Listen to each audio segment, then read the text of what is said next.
बिस्मिल्लाहिर्रहमानिर्रहीम। अस्सलाम वालेकुम वरहमतुल्लाहि वबरकातुहू। मेरा नाम है ज़िशान और आप देख रहे हैं यूट्यूब का चैनल कुरान सीखिए।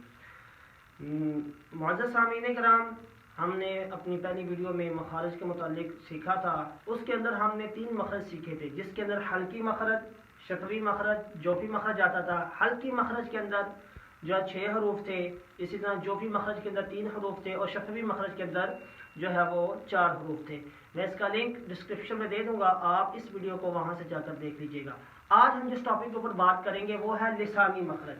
लिसानी मखरज के अंदर चंद तरह के हरूफ इस्तेमाल होते हैं। इसके अंदर दांतों और ज़ुबान का जो है वो कमाल होता है। तो इसका मैं नक्शा भी इंशाअल्लाह अज़ीज़ साथ में अटैच कर दूंगा, आपके लिए आसानी हो जाएगी। तो आइए चलते हैं व्हाइट बोर्ड की तरफ और सीखते हैं आज का हम अपना सबक। लिसानी मखरज के अंदर सबसे पहले जो हरूफ इस्तेमाल होती हैं वो है हरूफ लहाविया। हरूफ लहाविया जो हैं ये इसके अंदर 2 हरफ आते हैं, कॉफ और काफ। कॉफ जो ये नुक्तों वाला है, इसको मोटा करके पढ़ा जाता है। उसकी वजह क्या है वो भी मैं आपको बताता हूँ। काफ ये ज़रा बारीक पढ़ा जाता है, उसकी भी वजह क्या है वो मैं बताता हूँ। वजह ये है कि इनके मखरज मुख्तलिफ है। अब ये जो कौफ है ये ज़ुबान की जड़ और तालू के नरम हिस्से से अदा किया। अब ज़ुबान की जड़ जहाँ से खाना हम अंदर लेके जाते हैं वहाँ से यह जो है ना वो, और उसका तालू जो ऊपर होता है, जो नरम गोश्ता होता है, जो जैसे इंसान अपना जुकाम वगैरह बाज़ जो है ना वो सांस अंदर लेके जाता है तो नरम गोश्त के साथ जो है ना वो बाहर आता है। तो वही जो है ना वहाँ की ज़ुबान की जड़ को ऊपर के तालू के साथ जब अटैच करेंगे तो ये अदा होगा। इसी तरह काफ है, ये भी जुबान के जड़, लेकिन तालू जहां से वो सांस नीचे जाता है, जब नाक के साथ जो है ना वो सांस लिया जाए तो उससे आगे जो तालू सख्त हड्डी की तरह है, जुबान की जड़ को वहां पर लगाएंगे तो काफ अदा होगा। इसी तरह लिसानी मखारिज के अंदर एक मखरज आता है हरूफ शजरिया का। हरूफ शजरिया का जो मखरज है ये बड़ा आसान सा है। जुबान का दरमियान और ऊपर का जो तालु हमारा है उसके दरमियान से ये अदा किए जाते हैं। जीम, शीन, या ये जुबान के दरमियान और तालु के दरमियान से अदा किए जाते हैं। इसी तरह हरफ हाफिया ये दौद है। ये लफ्ज क्या है? दौद। अब इसका जो मखरज है वो जुबान की करवट कहते हैं, जुबान की करवट और ऊपर की दाढ़ें जिनके जरिए हम खाना चुबाते हैं, उन दाढ़ों की जड़ों के साथ जब जुबान की करवट को हम अटैच करेंगे तो ये हरफ अदा होगा, नहीं होगा। जैसे बो, बो,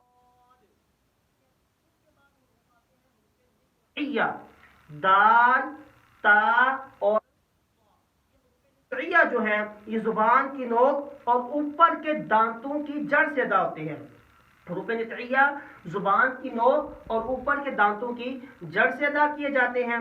इसी तरह हरूफ लिसाबिया ये भी इसके अंदर जो हरूफ इस्तेमाल किए जाते हैं, वाल, ज़ा और कान का सिरा और ऊपर के दांतों के अंदरूनी किनारे से अदा। ये जो किनारा हमारे दांत है ना जिनके जरिए हम किसी चीज को काटते हैं तो वो किनारा होता है। तो जुबान का सिरा और इस किनारे मिलाएंगे, अटैच करेंगे तो ये हरूफ अदा होंगे, वगरना इसके ये हरूफ अदा नहीं होंगे। इसी तरह हरूफ सफीरिया आती हैं।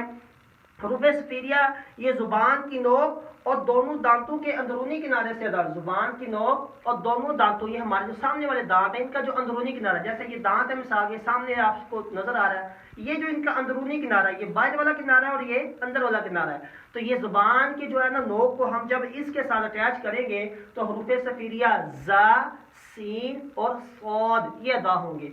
अब आ जाता है हरूफ तौरफिया। इसके अंदर लाम, नून और रा इस्तेमाल होते हैं।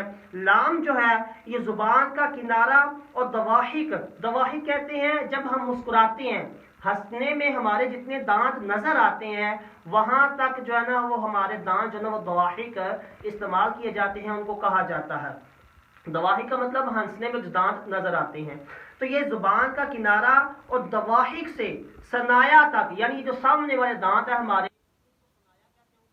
को सनाया उलिया और नीचे वाले दांतों को सनाया सुफला कहते हैं। तो ये जुबान का इलाम का जो मखरज है, यानी यहां से लेकर यहां तक आप जुबान को जब अटैच करेंगे तो ये लाम अदा हो जाएगा। इसके बाद आता है नून। ये भी सेम एक ही तरह के हैं। नून ये जुबान का किनारा और अनिया اب یہ انیاب یعنی انیاب کہتے ہیں نوک والے دانت، جو کچھ نوکیلے ہوتے ہیں نا، اسی طرح ہمارے منہ میں دانت ہوتے ہیں جو نوک دار، ان کو انیاب کہتے ہیں، نوکیلے دانت۔ اب یہ انیاب سے سٹارٹ ہوگا اور ثنایا تک آ جائے گا، یعنی نون زبان کا کنارہ ادا کیا جاتا ہے۔ اب آ گیا ہے را،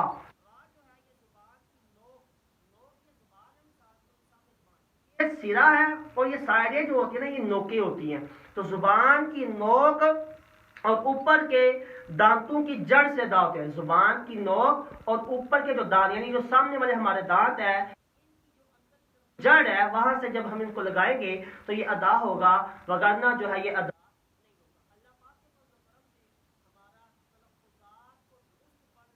طریقہ تھا ان کو مخارج سیکھنے کا، وہ ہمارا آج مکمل ہو گیا۔ انشاءاللہ العزیز ہم آج اس سے اگلی جو ویڈیو ہے اس کے اندر ملیں گے قرآن پاک کو سیکھنے کے لیے جو ابتدائی تختی ہے جسے حروف مفردات کہا جاتا ہے، مفردات کے بارے میں بتایا جائے گا کہ مفردات ہوتے کیا ہیں، کیا کیا جاتا ہے، کیسے پڑھے جاتے ہیں۔ تو ساتھ ہی آپ اس سے گزارش ہے کہ اس ویڈیو کو لائک کریں، شیئر کریں اور سبسکرائب کریں۔